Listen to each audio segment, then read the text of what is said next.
Glória a Deus. Aleluia. Meus irmãos, a paz do Senhor. Amém. Glória a Deus.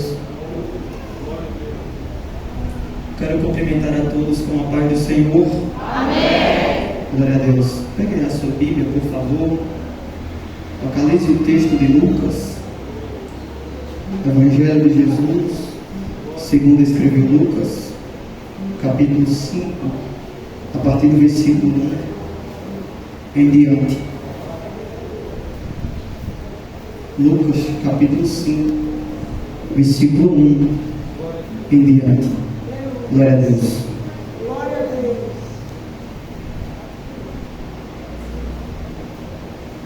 Amém? Assim está escrito. E aconteceu que, apertando a multidão para ouvir a palavra de Deus, ele estava junto ao lago de Genezaré e viu 2 barcos parados junto ao lago, mas os pescadores tinham descido deles e eles estavam lavando suas redes. Versículo 3. E ele entrou em um dos barcos, que era de Simão, e lhe pediu que o afastassem um pouco da terra. E sentando-se, ensinava do barco a multidão. Versículo 4. E quando ele terminou de falar, disse a Simão: velejai para o profundo e lançai as redes para um arrastão. E respondendo Simão, disse-lhe: mestre, nós trabalhamos a noite toda e nada apanhamos. Porém, por meio da tua palavra, eu lançarei a rede. Toma o seu assento, fica à vontade, em nome de Jesus.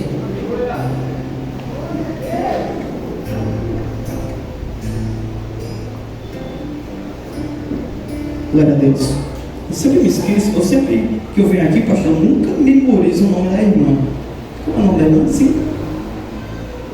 A irmã Bruna. Eu sempre costumo pregar devagar, à medida da explicação. À medida que eu fui explicando, você sempre me acompanha devagar. Isso. Não está ligado. E aí quando eu subi, o baterista também já. Glória a Deus. Quantos estão alegres com Jesus? Fingi que eu não ouvi. Quantos estão alegres com Jesus? Glória a Deus. Vou começar a pregar, tá bom?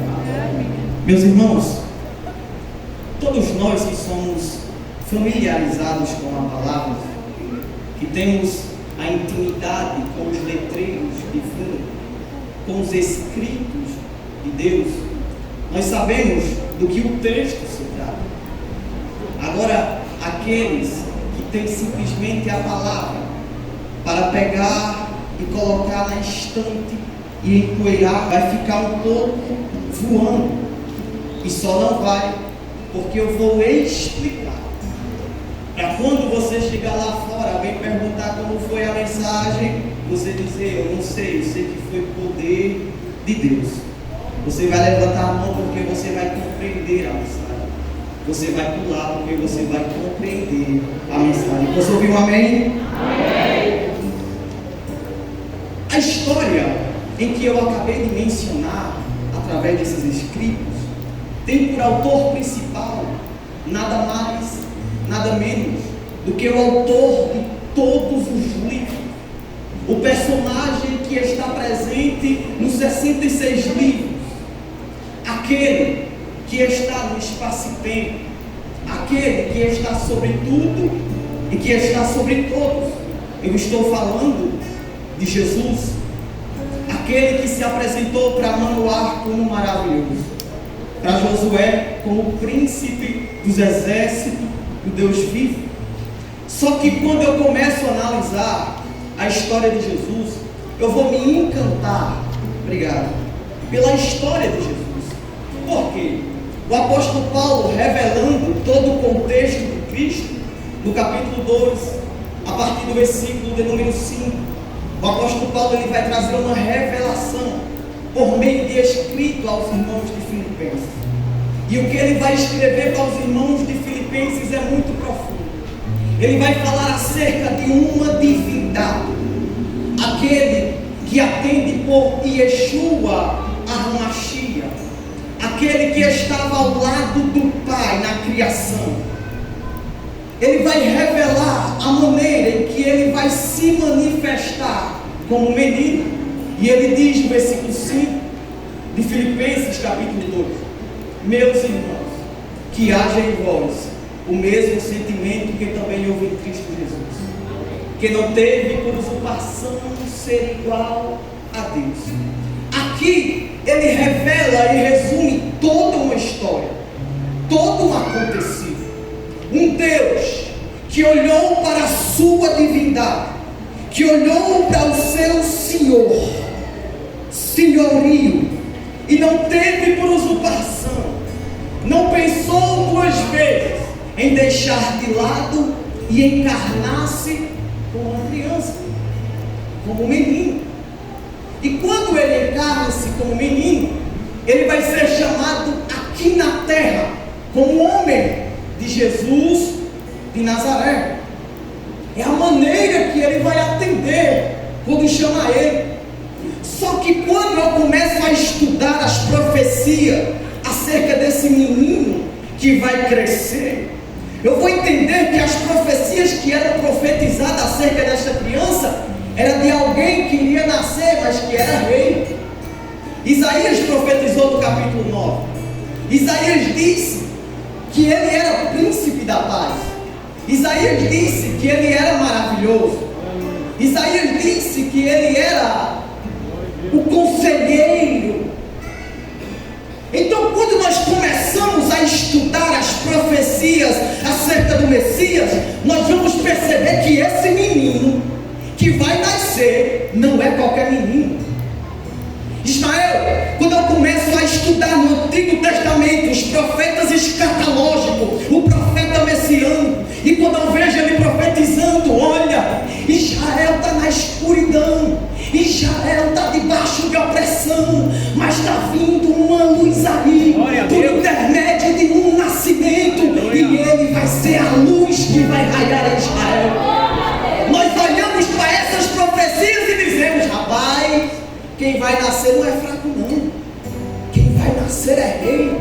Sim ou não? Sim. Quando lemos as profecias, nós percebemos que o menino que vai nascer é rei.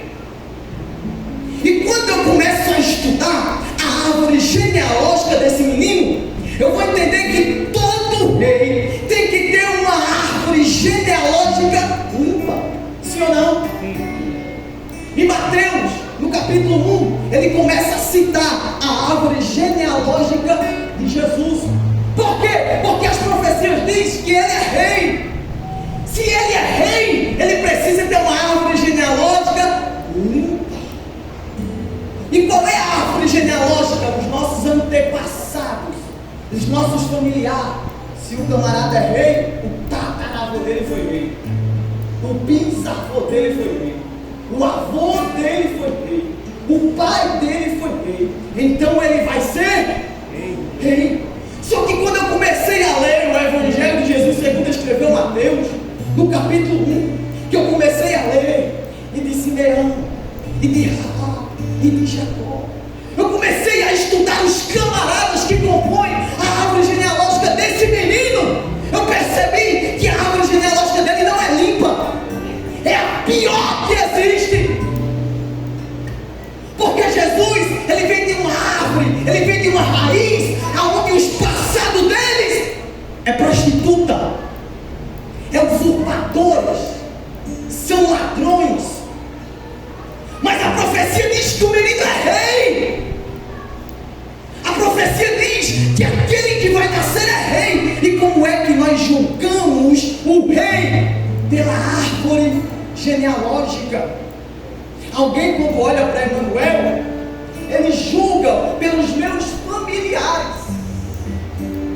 Emanuel vai ser nada, nasceu na cidade do Crato, desprovido de tudo, improvável, tem capacidade para nada. Vai parar igual o pai no bar, vai ser igual o avô, vai apenas caído, eles me julgam pela minha árvore genealógica. Então, quando alguém olhava para esse menino, que pelas profecias diz ser rei, mas a árvore genealógica dele diz totalmente ao contrário, diz totalmente diferente, que ele não vai ser rei, porque você é o que a sua família é. Segura, o que é que a sociedade prega para nós? Filho de peixe, peixinho é, vou repetir. Filho de peixe, peixinho é.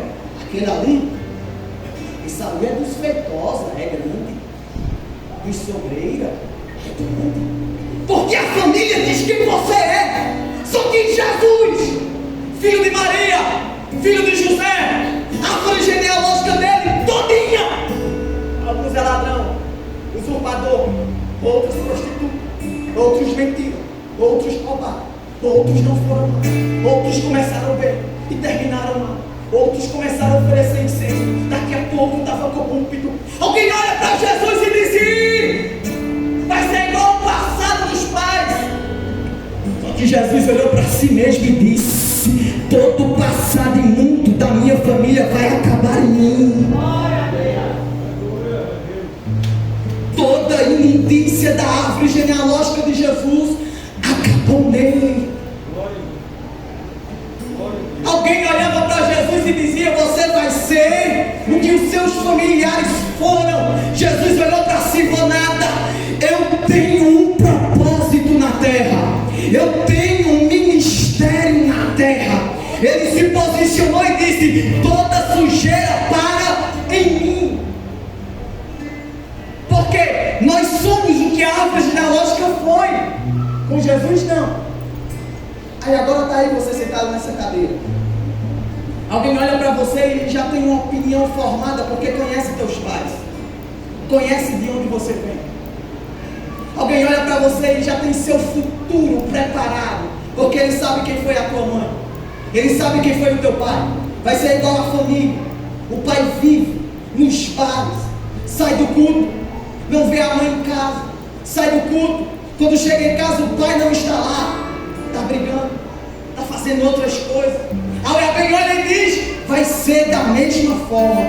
Mas nessa noite Deus me trouxe aqui para dizer para alguém: toda sujeira vai acabar em você. Alguém vai olhar para você e vai dizer: vai ser igual aos familiares. Deus vai provar que você é representante dele lá na tua casa. Deus vai provar que ele olhou para você e disse: mentira, toda sujeira para nele, toda sujeira para nela. É por isso que Deus te chamou para você sentar nessa cadeira e você ouvir de forma nítida que ele tem negócio com você, ele tem partidarismo com você. É por isso que você não pode parar. O menino é rei, mas a árvore genealógica não combina com as profecias. Sim ou não? Dá para piorar? Claro. Lembra de quando Jesus nasce? 3 reis recebem os sinais no céu. Os magos receberam os sinais. Quando eles recebem os sinais, eles acompanham as profecias.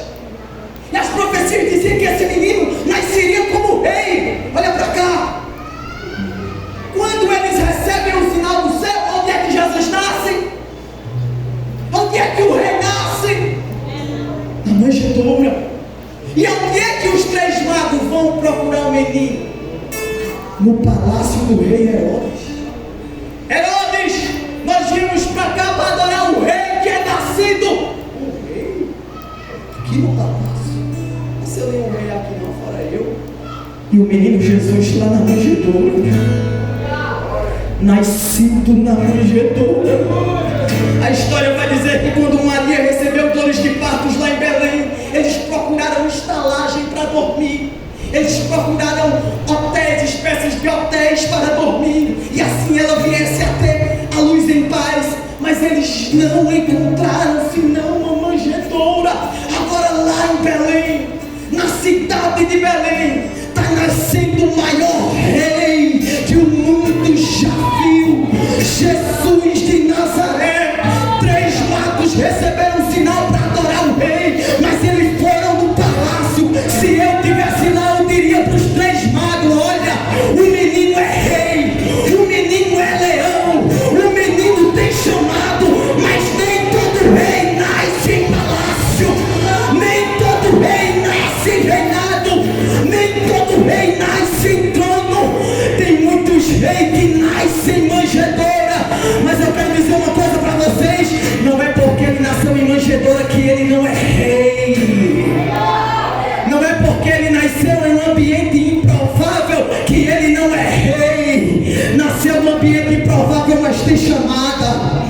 desprovido de tudo, mas tem chamada.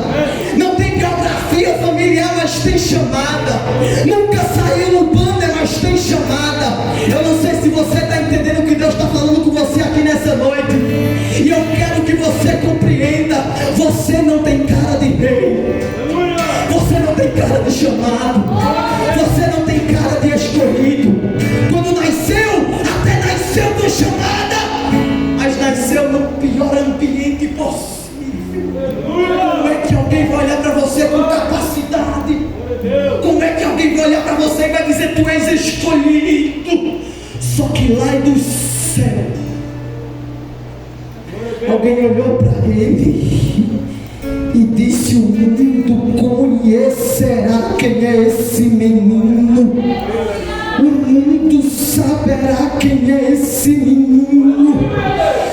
Eu quero dizer para alguém aqui nessa noite, eu quero nessa noite falar com as classes que são chamadas, mas nasceram em manjedoura. Eu vim dela, eu vim de lá. Eu tive que acreditar em mim. Eu tive que olhar por mim e por mim. Quem nasce em manjedoura, nasce sozinho. Quando eles olham para você, eles veem a riqueza do céu, mas eles nunca lhe dão moral. Eles querem lhe matar, querem acabar. E nessa noite, eu vim lá do Palmeiral para dizer para alguém: aquele que começou a boa obra não é a prefeitura do Crato que rejeita a obra, que para a obra. Aquele que começou a boa obra não é o prefeito que começa e para. Aquele que começou a boa obra, ele pega a mão na enxada, pega a pá, pega a colher, mas ele termina aquilo que ele começou. O reino não deixa a obra inacabada.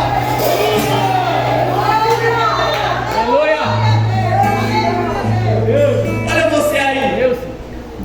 Quantas vezes você já parou, olhou para si e disse: Senhor, é hoje que eu paro, é hoje que eu desisto, sem ter força mais para caminhar, numa manjedoura, com várias profecias, e que Deus iria fazer, mas que nunca chegou o momento, nunca chegou, e você continua mesmo assim, porque no fundo da escuridão você percebe que a luz ainda está com você, e você caminha, mas chega uma hora que já não dá mais para caminhar, chega uma hora que você estagna, chega uma hora que você para. Muitas das vezes, sem força, nós vemos tudo somente para cumprir uma programação, ou para a pastora onde você sentar, cumprir horário. Só que nessa noite, esse encontro estava na agenda do céu. O Senhor agendou contigo nessa noite, só para te dizer: eu ainda tenho um mistério contigo. Ele dá comando que eu rebasse, e proclamando que eu rebasse. Só para você ouvir: eu ainda tenho um mistério contigo. Aleluia, aleluia. Não é a fofoca de alguém que vai parar aquilo que eu faço. Não é o achismo de alguém. Não é. Porque o que eu tenho contigo, quem tem que acreditar é você. Eu falei, foi para você. Eu falei, foi para você. Eu não terceirizei, eu falei com você. Eu falei para você. Eu falei com você. É por isso que a tua casa ainda está de pé.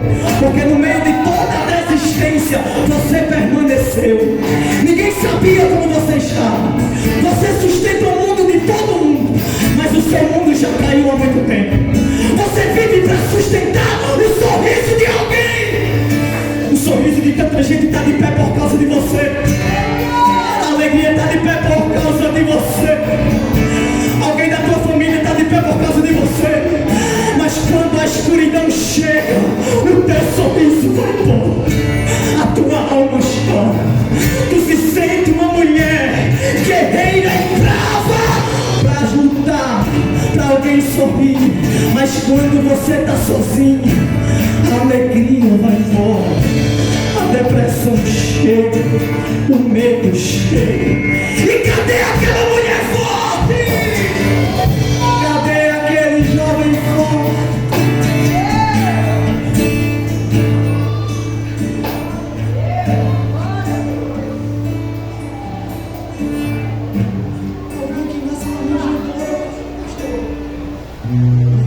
Alguém que está chamado para ser rei, mas está sendo um ambiente totalmente improvável. Nem mesmo os familiares acreditam nela. Os parentescos olham para ela, ou para ele e rejeita. Mas se ele soubesse quantas das vezes Satanás pediu a tua família e Deus olhou e disse: por causa dela que ainda está de pé, tu não toca. Por causa dele que ainda está de pé, tu não toca. E nessa noite eu tenho uma palavra profética para alguém, e eu começo a pregar aqui. Levanta a tua mão do tamanho da tua vitória. Nessa noite eu quero dizer para alguém: Satanás chegou em Jó e roubou tudo. Satanás matou teus filhos. Satanás te deixou largada. Mas pega esse caco de velha e diz: Satanás, pensei eu que tudo podes, meu Deus. E em breve, ele se levantará do trono. Ele se levantará.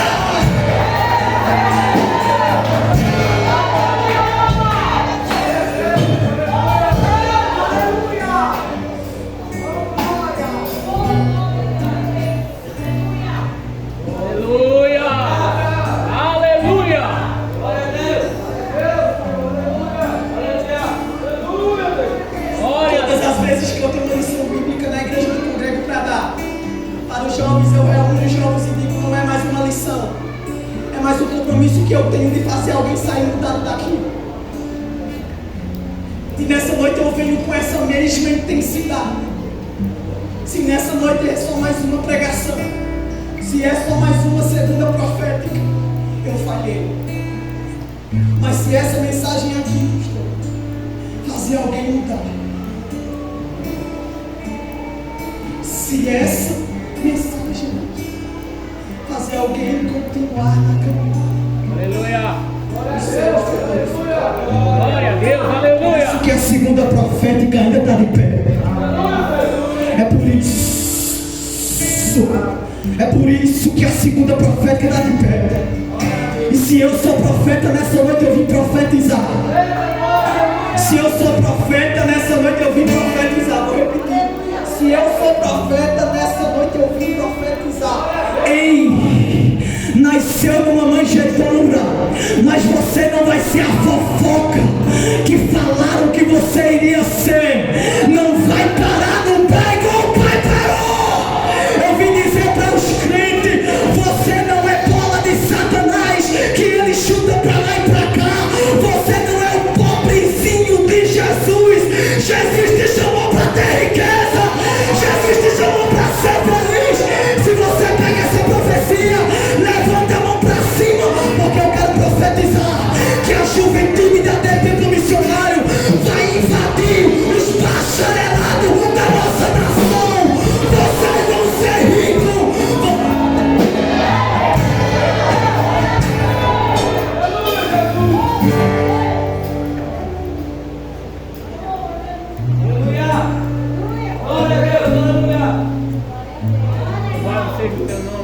Ô irmão, sabe se você dá para ser profeta junto comigo? Glória a Deus. Eu não gosto muito disso não, mas olha para o teu irmão. Será se dá para você acreditar e falar para ele? Diga para ele, diga: está tudo bem. Está tudo bem. Ninguém acreditou em Jesus também. Ele acreditou em Jesus também. Tá fraco, diga: ninguém acreditou em Jesus também. Ele acreditou em Jesus. Acredita tu, terra seca. Acredita tu. Te orienta, rapaz. Oh, Crente glória. amoletado para andar precisando de uma moleta. Aleluia. Se fulano não orar por mim, eu vou parar. Se não vierem me visitar para desistir, te orienta, rapaz. Só trazer essa muleta. O Espírito de Deus hoje não vai fazer você andar. Ele vai te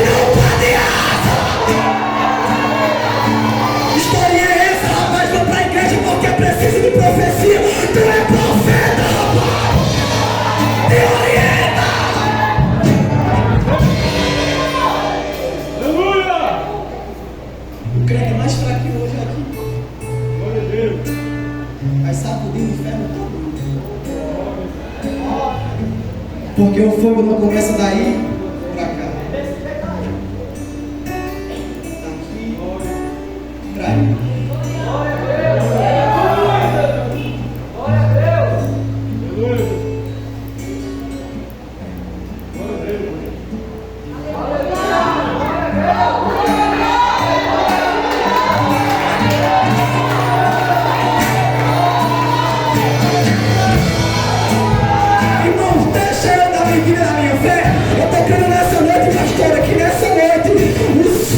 Que arde nesse altar, está começando a invadir até o missionário. Se tu crer, dá um pulo nessa cadeira e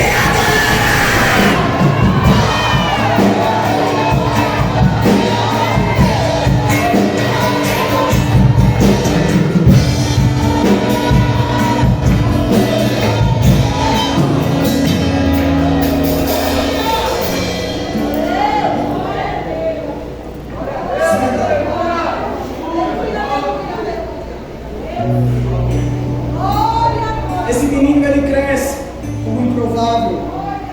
Muitos desacreditaram dele. Só que na idade de aproximadamente 30 anos, Jesus, ele começa a formar um time assim. Ele vai chamar de início discípulos, que depois vão virar apóstolos. E ele começa a andar à beira do lago de Genezaré. E ele encontra dois camaradas que estão lavando as suas vidas. E então ele chega em um dos barcos de um homem chamado Simeão, Pedro. E ele empurra um pouco. E ele coloca-o à frente. Ele sobe em cima e começa a doutrinar. Ele começa a pregar. Quando ele termina de pregar, a Bíblia vai dizer que ele chega até o dono do barco e começa a dialogar com ele. Só que quando eu comecei a estudar o texto, eu percebi que naquele dia tinha dois barcos. Só que Jesus, de forma proposital, não foi coincidência, foi Jesucidência. Ele vai no barco de Pedro. Ele escolhe o barco de Pedro. E repito, de forma proposital. Por quê? Porque ele já queria Pedro para o seu time. Ele estava vocacionando Pedro para o seu time. Ele estava listando ou alistando Pedro para iniciar o ministério com ele e seguir. Ou seja, Jesus, ele está escolhendo Pedro. E dou uma ênfase novamente, de forma proposital. Por quê? Jesus não é macumbeiro. Eu vou fazer uma macumba para me ver quem eu vou escolher. Não. Jesus não joga em jogo da sorte. Jesus não tira 0 do mundo para ele ter a vez de escolher. Escolhe quem quer, não quer. Aleluia! A escolha é dele. E ele escolheu a Pedro. Ele chamou a Pedro. Ele convocou a Pedro. E naquele momento, Pedro não se sentiu escolhido pela situação que ele estava vivendo. Só que Cristo vai gerar uma situação para fazer ele entender que ele é escolhido. E viver como um escolhido. Até quando, Pedro? Tu não vai viver como escolhido. Até quando tu não vai viver como escolhido? Era basicamente isso, aleluia, que Jesus estava chamando Pedro. Até quando tu não vai se posicionar como alguém que eu chamo? Até quando tu vai procrastinar a minha chamada na tua vida? Quando eu tiver a idade correta, eu me posiciono. Quando eu estiver com os recursos corretos, eu me posiciono. Quando eu tiver a roupa daquele pregador, eu me posiciono. Quando os meus sonhos forem realizados, eu vou me posicionar. Nós condicionamos a chamada que ele acreditou em nós a a alguma situação, a algum contexto. Quando na verdade ele olhou para Pedro, Pedro não tinha nada. Pedro tinha somente seu barco e seu trabalho. Para Pedro era somente um barco, que todos os dias ele ia dar. Jesus olhou para o barco de Pedro e viu um púlpito para glorificar o nome do Pai. Na tua mão, Pedro, é um barco, na minha é um púlpito. Mas quando voltar para a tua mão, continua o barco, mas vai para o mar. Porque Jesus te quer da maneira que Ele te chamou. Vou repetir. Jesus te quer da maneira que Ele te chamou. Em Lucas capítulo 13, o próprio Jesus vai contar uma parábola. E ele vai falar uma parábola acerca das figueiras. E ele vai dar um cenário de uma vinha e o dono da vinha. A vinha é onde tem uva. Só que no meio dessa vinha tinha uma figueira. Em vinha não se planta figueira. E a Bíblia vai dizer que o dono da vinha se achega na vinha e vai até a figueira comer figos. Quando ele chega na figueira, ele diz: há 3 anos eu venho nessa figueira e nunca encontrei um figo. Ele chama o vinhateiro e diz: corta essa figueira, porque há 3 anos ela está aqui e nunca deu um figo. Nunca deu um figo, uma fruta. O vinhateiro toma a frente do dono e diz: o dono diz: mas ela está tomando a terra em vão. Foi plantada, cuidada, regada, mas não serve para nada. Está tomando a terra em vão. Coloca outra no lugar dela. O vinhateiro se aproxima do dono da figueira e diz: dá mais uma chance. Dessa vez eu vou fazer diferente. Eu vou até ela, vou esterquear, vou cuidar, vou regar. E aí, se ela não der fruto, vai corta, mas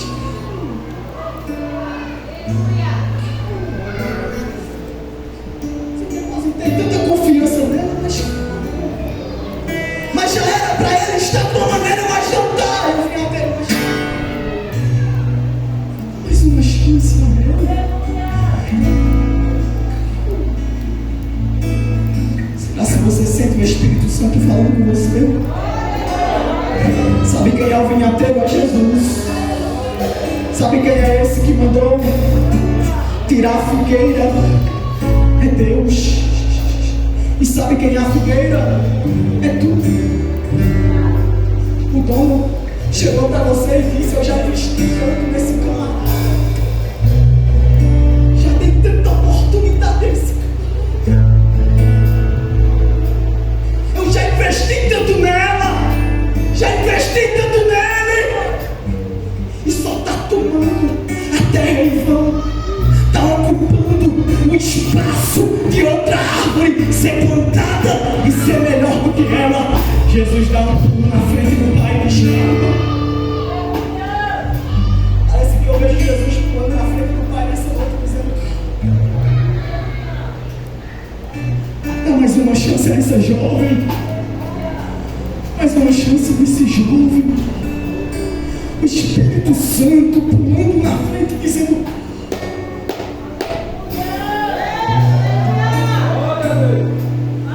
corta e planta alguém melhor. Mas o Senhor chamou, foi ele. Já foi regada. Mas o Senhor chamou, foi ele. Aleluia.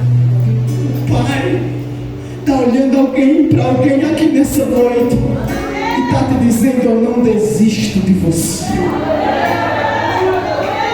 por nada. O vinhateiro está olhando para você e está dizendo: eu não desisto. Alguém está olhando para você e está dizendo: está tomando espaço demais. Há 3 anos daí não serve para nada, não dá um fruto, não tem um propósito, vive por viver, deixa a vida me levar, a vida leva eu. Mas o vinhateiro nessa noite está falando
Ezequiel, no capítulo 19, esse profeta chamado, escolhido, cheio de unção, cheio de poder, agora está numa caverna, dizendo: Senhor, eu não sou melhor do que meus pais,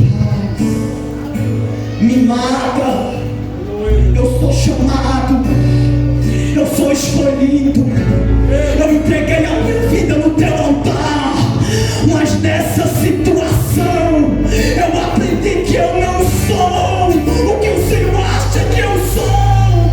O Senhor errou na expectativa, o Senhor errou quando acreditou em mim. Agora é minha estar na escuridão, dizendo: eu não sou melhor do que Abraão. Quem foi Abraão? Eu não chego nem perto dele. Eu sou um profeta cheio de ansiedade. Me mata porque eu não vou fazer falta. Desista de mim porque eu não vou fazer falta.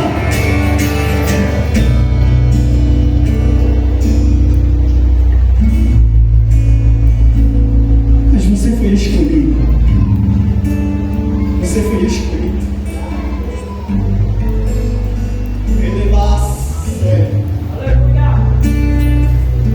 Aleluia, aleluia. Aleluia.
Conheço o que eu plantei. Eu sou o Deus que passa em vista o meu povo. Conheço cada plantação do meu jardim. Acreditei e reguei. E nessa noite eu estou aqui porque eu vi o inimigo lutar. E vi muitos desfalecer. Muitos de pé, mas no chão. Mas nessa noite eu estendo a minha mão sobre este lugar. Que o meu espírito como labareda passeia, tirando toda a cinza do altar. Levanta o meu povo como guerreiros. Libera a couraça e a espada.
afundou o trono crente.